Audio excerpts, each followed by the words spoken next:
എലിയും പൂച്ചയും. കുഞ്ചൻ നമ്പ്യാരുടെ ഘോഷയാത്ര എന്ന തുള്ളൽ കൃതിയിലെ ഒരു ഭാഗമാണിത്. ചൊല്ലുന്നത് ശ്രീമതി സ്മിത പി മേനോൻ.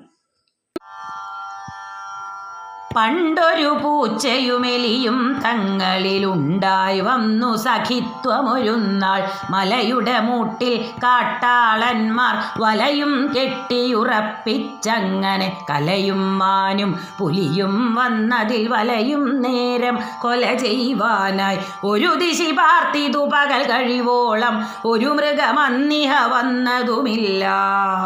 വരുമിനി രാത്രിയിൽ നാളെ വെളുത്താൽ വിരവൊടു വന്നു വധിക്കാമെന്നവർ കരുതി തങ്ങളുടെ ഭവനെ ചെന്നുടൻ ഒരുമിച്ചവിടെയുറക്കവുമായി.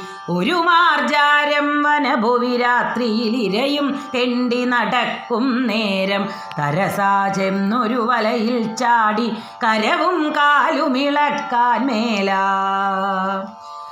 പരവശനപ്പോൾ ഞാവൂ ഞാവൂ കരവൂതും ചെയ്തവിടെ വലഞ്ഞു. അരികെയുണ്ടൊരു പോട്ടിലിരിക്കും പെരുതായുള്ളൊരു മൂഷികനപ്പോൾ അരിയായുള്ളൊരു പൂച്ചത്തടിയൻ കരയുന്നതു കേട്ടൊന്നു വിരണ്ടു. ഉരിയാടാതെ മുഖം കാട്ടുന്നതും ഒരു കുറി കണ്ടാൻ പൂച്ചയുമപ്പോൾ സരസതയോടു വിളിച്ചാനവനെ, പരവശന ഞാൻ മൂഷികവീര, വലയിൽ ചാടി വലഞ്ഞിതു ഞാനൊരു ഫലമില്ല.